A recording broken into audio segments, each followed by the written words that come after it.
نحمد ونصلي على رسوله الكريم أما بعد فأعوذ بالله من الشيطان الرجيم بسم الله الرحمن الرحيم اقرأ باسم ربك الذي خلق صدق الله العلي العظيم صلى الله عليه وسلم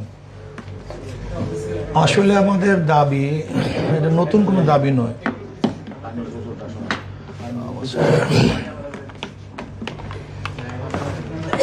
আমরা আজকে সেমিনারের আয়োজন করেছি শুধু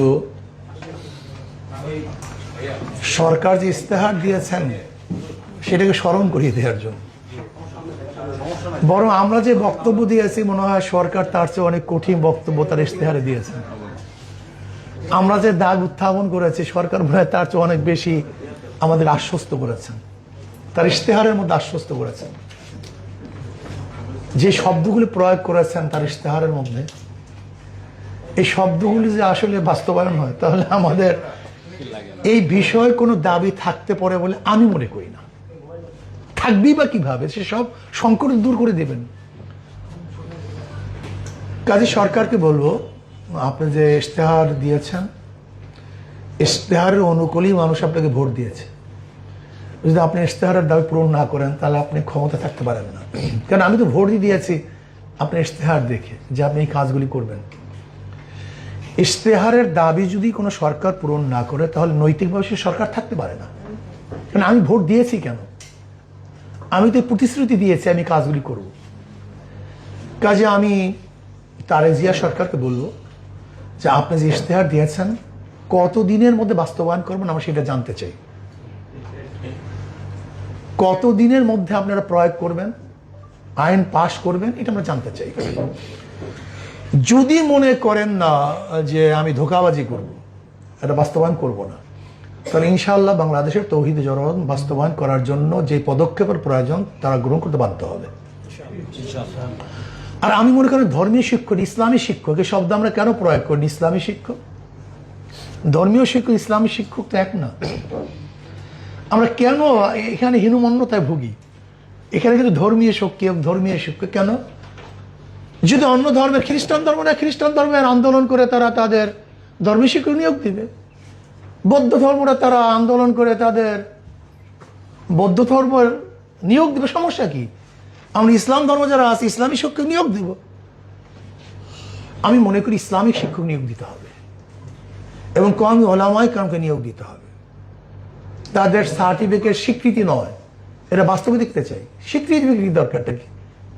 এই স্বীকৃতি বাস্তবায়ন দেখতে চাই, শিক্ষার মান দেখতে চাই। আমি বিশ্বাস করি একজন কওমি মাদ্রাসার আলেম যেই পরিমাণ পড়াশোনা করে 14 বার ডক্টরেট করলে এত ঘন্টা কেউ পড়াশোনা করে না। একজন ইফতার ছেলে যেই পরিমাণে পড়াশোনা করে, যত ঘন্টা পড়াশোনা করে, 14 বার ডক্টরেট করলে এত ঘন্টা পড়াশোনা করার মতো আমি দেখি না।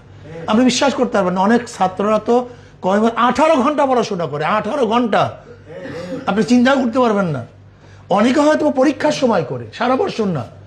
কিন্তু অনেক কওমি মাদ্রাসার ছেলেরা 18 ঘন্টা, 16 ঘন্টা, 12 ঘন্টা অহরহ, নিম্নে 12 ঘন্টা মোতালা করে না, পড়াশোনা করে না, এরকম ছাত্র পাওয়া যায় না।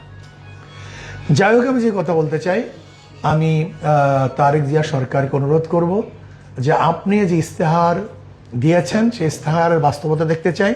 যদি বাস্তবায়ন না করেন এদেশের মানুষ অবশ্যই বাস্তবায়ন করার ব্যবস্থা করবে। কাজে ইনশাআল্লাহ আমরা সবাই ঐক্যবদ্ধভাবে তার ইস্তেহারের সমস্ত ধারাগুলি বাস্তবায়ন করলে ইনশাআল্লাহ আমি মনে করি আমাদের দাবি দেওয়া পূরণ হবে ইনশাআল্লাহ। আল্লাহ পাক আমাদের সবাইকে আমাদের ইসলামী শিক্ষা শিক্ষিত হয়ে ইনশাআল্লাহ দ্বীন ও ইসলামকে হেফাজত করার তৌফিক আল্লাহ আমাদের সবাইকে দান করেন। সবাই এসছেন, সবাইকে ধন্যবাদ। ভবিষ্যতেও ইনশাআল্লাহ গুরুত্বপূর্ণ জাতীয় বিষয় আপনাদের ডাকা হয়, একটু কষ্ট স্বীকার করবো বলে আমি আশা করি। আজকে ইনশাআল্লাহ আমাদের সভাপতি সাহেবের অনুমতি ক্রমে আমরা আল্লাহুম্মা আমিন। ربنا ظلمنا أنفسنا وإن لم تغفر لنا وترحمنا لنكونن من الخاسرين ربنا آتنا في الدنيا حسنة وفي الآخرة حسنة وقنا عذاب النار।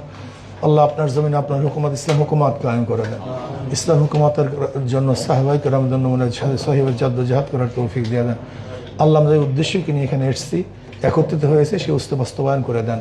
রব্বিরহামহুমা কামা রাব্বায়ানি সগীরা সুবহান রাব্বিকা রাব্বিল ইজ্জাতি আম্মা ইয়াসিফুন ওয়া সালামুন আলাল মুরসালিন আলহামদুলিল্লাহি রাব্বিল আলামিন।